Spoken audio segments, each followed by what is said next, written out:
Salut mon ami, ici Alain Soudouche de la chaîne Design à deux tutos gratis. En tout cas, je te souhaite un très bon début de semaine. Je suis super en forme aujourd'hui parce que nous allons passer à l'épisode 9 de notre concept Je refais vos logos. Et cette fois-ci, nous allons refaire le logo de Paris Saint-Germain.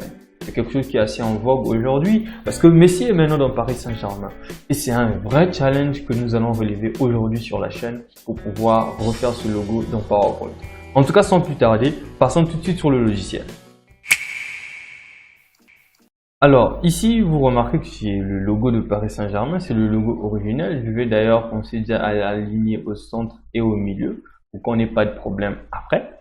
Ici, j'ai préparé une petite palette de couleurs. J'ai tout simplement pipetté les couleurs qui sont au niveau du logo de Paris Saint-Germain. Donc, je vais peut-être avoir une version minifiée du logo ici. Je vais mettre la version minifiée du logo plus haut et je vais rester avec celle-là parce que c'est sur ça que je vais travailler. Alors, qu'est-ce qu'on va commencer à faire? La première des choses va d'abord consister à diminuer l'opacité. D'accord? Notre logo, donc on va se mettre ici et je vais me mettre en transparence. Voilà. Donc je me mets à une transparence comme ça. La deuxième des choses, ça sera maintenant créer ces formes que vous voyez là. Alors, si on était sur Illustrator, on allait directement partir avec une méthode du Golden Ratio, mais qu'on est sur PowerPoint, alors on va essayer un peu de se casser la tête avec des méthodes simples, un peu comme le Pathfinder. Alors, j'ai un petit cercle ici. Donc ça sera mon premier cercle central. Je vais lui donner approximativement taille.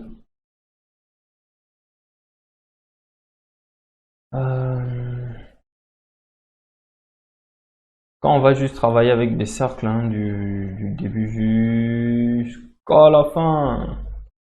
Donc, voici ce que nous avons. Donc CTRL-C, CTRL-V. Je me mets à ce niveau-là. Je vais juste l'agrandir. Pas ça. Je vais l'agrandir. Voilà. Approximativement cette taille. Je m'assure de sélectionner le tout, que je sois toujours aligné au centre et au milieu. Voilà. Pour que je n'ai pas de problème plus tard. Ensuite, on va faire quoi? On va toujours continuer à dessiner le cercle. Donc, CTRL-C, CTRL-V. Je vous ai dit qu'on va vraiment travailler avec des cercles.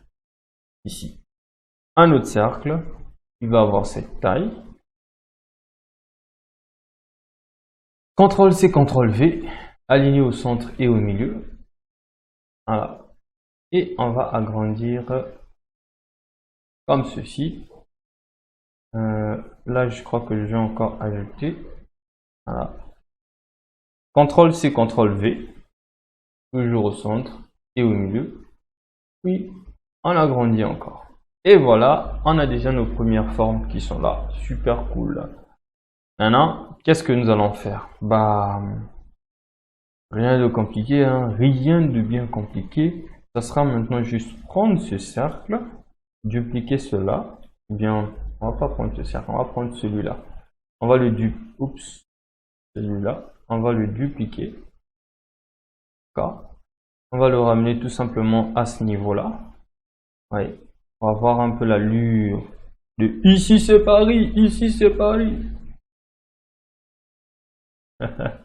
Voilà.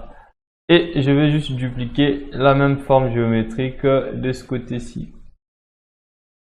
Voilà. Moi, ça fait longtemps que j'ai suivi le football. Quand j'ai appris que Messi est allé au PSG, je me suis dit, ah, il était toujours joueur. Et moi, je l'ai connu à Delisle. Lionel Messi. Voilà. Je vais juste descendre un tout petit peu comme ça. Ok. Et l'agrandir dans ce sens-là. Oui. Ok. Puis, je vais juste dupliquer la même forme géométrique là. Avancer un peu. Ok. Déjà quelque chose d'assez bien. Qu'est-ce qu'il nous reste encore à faire? Rien. Je sais pas, ça c'est du texte. C'est comme s'il y a quelque chose qui est écrit dedans. Bref. On va avoir un autre cercle plus bas. Je vais juste zoomer un peu parce que il est un peu sorti. Je vais juste l'agrandir comme ça. Ok. Je vais juste faire CTRL-C, CTRL-V encore avec cette forme géométrique. En tout cas, suivez bien ce que je suis en train de faire dans le moindre détail. Parce que si vous loupez juste une seule étape, c'est mort. Voilà. Voilà. Ok. CTRL-C, CTRL-V, comme d'habitude. Ok. Voilà. Voilà, on a fait du très bon boulot. On va zoomer ici, on va lui dire, écoute mon ami, tu es bien, mais restons bien. Voilà. Ok. On a fini en fait avec la conception de notre logo en première partie. Parce que faut bien dire, il n'est pas encore totalement fini. Donc si je ferme, je vais donner le nom de logo originel. Logo origine. Voilà. Au logo originel. Donc si je désactive, regardez, les différentes formes qui composent notre logo de Paris Saint-Germain. En tout cas, si tu viens de découvrir la chaîne par cette vidéo, n'hésite pas à t'abonner, à laisser un petit pouce bleu, à partager la vidéo autour de toi. Mais au-delà de ça, n'oublie pas d'activer la cloche de notification pour ne rien louper des prochaines vidéos qui vont être postées sur la chaîne. C'est tout. On passe directement, on repart. Ok. Alors, qu'est-ce qu'on va maintenant commencer à faire? Donc, si je réactive en fait notre logo, vous allez voir qu'on a cet aspect-là. Donc, on va juste commencer à recréer ces aspects-là.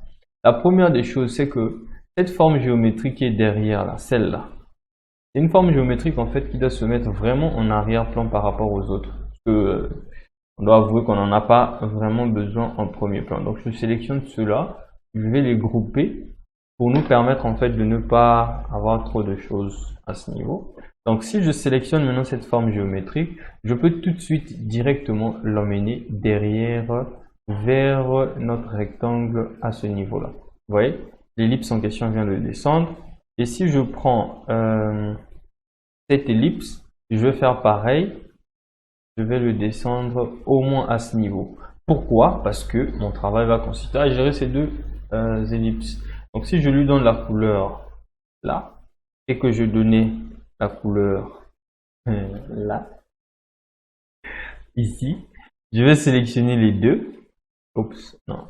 Je sélectionne ce logo et celui-là. Enfin, cette forme géométrique et celle-là. Je vais tout simplement soustraire.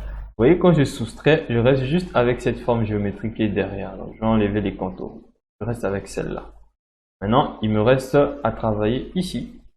Je vais faire la même chose à ce niveau. Je vais lui dire, mon ami, tu vas avoir cette couleur. Donc, tu dois descendre en quelque sorte, d'accord, vers la forme libre ici. Ensuite, je dois déjà la couleur. Oui, j'enlève les contours. Je vais prendre cette forme-là. Je vais aussi la descendre ici. Puis je vais leur dire, enfin, je lui donne cette couleur, hein, avec ça, et je lui dis soustrait. Oh, il y a un problème. Soustrait, il y a un problème. Il y a un problème. Donc on va juste lui dire, bah écoute, fragmente-nous cela. Quand il fragmente, à ce moment-là, on pourra retirer ça. Oh, qu'est-ce que c'est mignon. Puis on va juste dire à, comment on appelle PowerPoint. Voilà. On va dire à PowerPoint, sélectionne-moi toutes ces formes qui sont là. Je dis bien toutes ces formes. Oh là là. Toutes ces formes. Là et là aussi. Voilà. Puis, fragmente-nous cela. Et boum. Oui. Ça a été fragmenté. De quoi ai-je besoin ici? J'ai besoin de ça. J'ai besoin de ça. J'ai besoin de ici séparé. J'ai besoin de la forme qui est à l'intérieur là. J'ai besoin de cette forme là. Quant au reste, bye bye.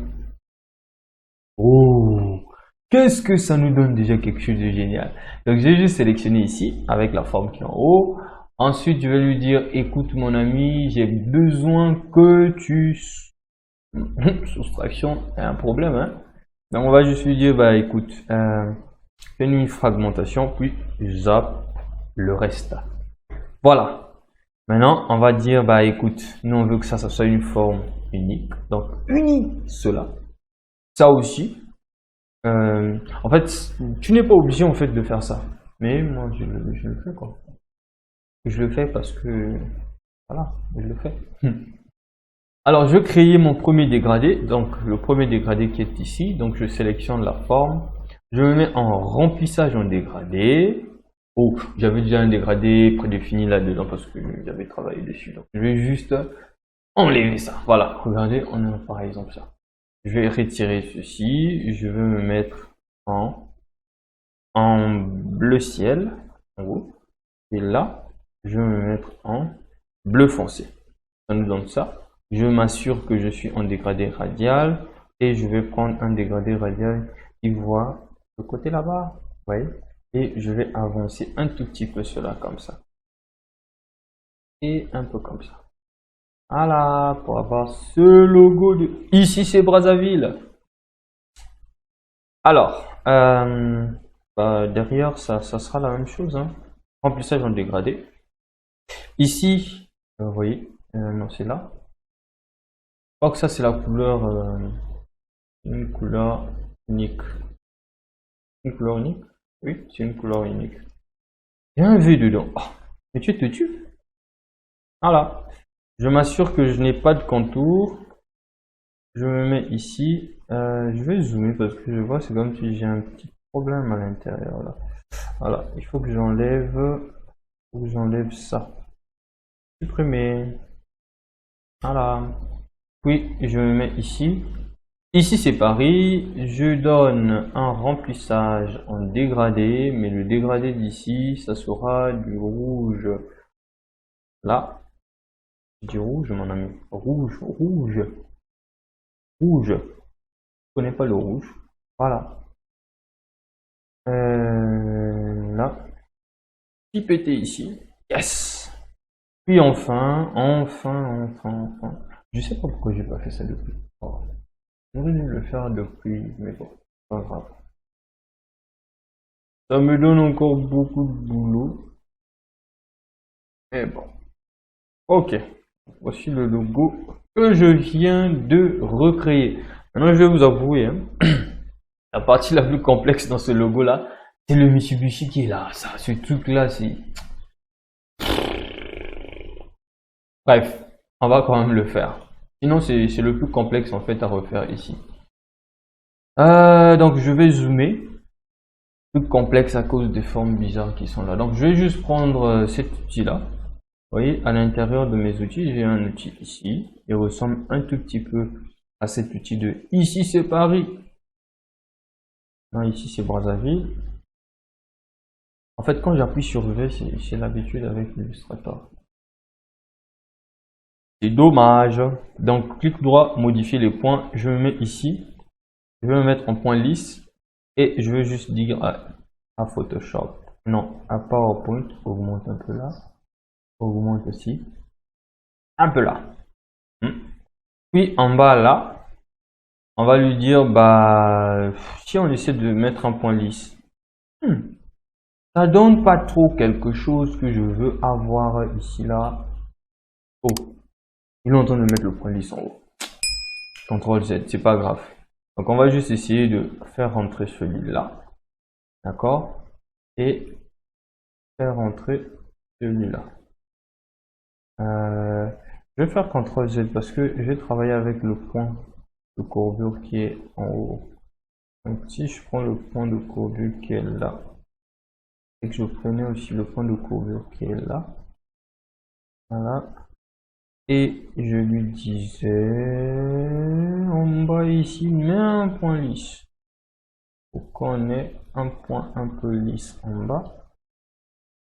Voilà, bon, ça me donne un peu ça, c'est la partie la plus difficile, en tout cas ici, je dois avouer.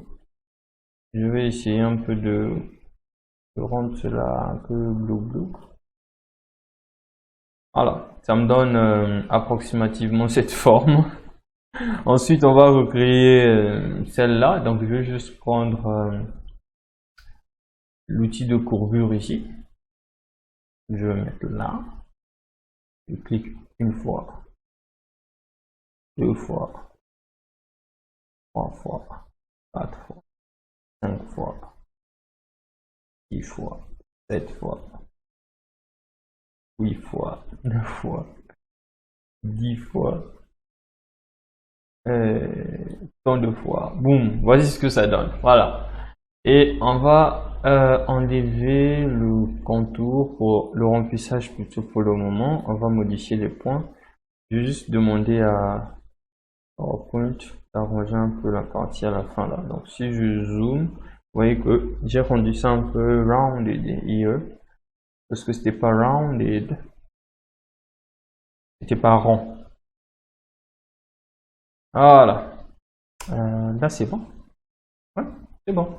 Parce que c'est une forme abstraite. Donc, on n'a pas à se casser la tête avec ça. Donc, je vais juste prendre, je vais pipetter cette couleur là ici. Je vais retirer le contour. Je vais faire la même chose pour cette forme qui est ici. Voilà. Je prends cette couleur. Je zoom. Je viens placer ça à ce niveau. Et je vais dupliquer la même forme, diminuer la taille, modifier un peu les paramètres à l'intérieur parce qu'il faut que j'aplatisse un tout petit peu. Voilà. Et j'agrandis cela comme ça. Bah, si vous voulez passer encore du temps à modifier ça, bonne chance. Vraiment, bonne chance. Ouais. Parce que moi, je vais m'arrêter là. Et... Ok. Ça, je vais juste dupliquer. Oh non.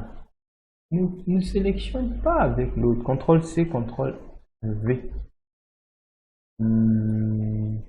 Je vais faire une symétrie, donc une rotation horizontale. Pour le placer juste à côté. Voilà. Et je vais sélectionner les deux. Je vais m'assurer qu'il y ait une distribution horizontale. Et je vais grouper cela. Oh oh. Grouper, j'ai dit grouper cela. Je sélectionne avec la forme qui est ici. Je centre cela. Puis je groupe. Voilà, ça me donne tout ce joli travail. Je vais faire la même chose en fait avec les différentes formes que j'ai à ce niveau. Donc je vais les sélectionner dans leur totalité. Je vais désélectionner le groupe qui est là. Je vais d'abord grouper ceux qui sont là. Mais avant j'aimerais d'abord aligner tout au centre et au milieu. C'est bon? Centre. Pas au milieu. Au milieu, ça va me créer un problème. J'aligne quand même au centre et je groupe. Ensuite, je peux maintenant décider de tout sélectionner et je peux grouper le tout. Et là, j'ai ici Paris séparé. Maintenant, qu'est-ce qu'il me reste à faire? Bah, il me reste juste à créer Paris et Saint-Germain. Là, c'est très simple. Je prends juste mon outil de texte comme ça. Je vais écrire Paris. Je ne sais pas quel est... Enfin, j'ai oublié. Je crois que c'est Montserrat. Je ne sais pas si c'est Montserrat. Je ne sais plus. Mais je pense que c'était Montserrat, on dirait. Je crois que c'était Montserrat comme police qu'ils ont utilisé. Ou Paris. Maintenant, pour que vous ayez cette courbure là, c'est simple. Il faut juste aller récupérer la taille en fait du cercle inférieur qui est là. Le cercle qui est là, c'est 16,25. Donc moi je prends 16,25. Je copie la taille de 16,25. Je sélectionne mon objet de texte. Je vais dans effet de texte, transformer et je transforme ça comme ça. Puis je me mets ici, je change la taille. Donc la hauteur et la largeur. Voici ce que cela me donne. Donc si j'essaie juste de rapprocher ça au niveau de ici, c'est Paris. Donc j'aligne au centre et au milieu. Regardez ce que ça me donne. Je vais repartir dans Accueil et je vais cliquer à ce niveau pour aligner au centre comme ça. Et je vais dire à PowerPoint, écoute mon ami, j'ai besoin que tu me crées un espacement de caractères au moins à 10. J'en ai besoin à 10 au moins. Oui, je vais juste diminuer la taille. Ici, séparer mon ami. Voilà. et je vais aligner cela au centre. Voilà. Et je vais changer la couleur de police en blanc.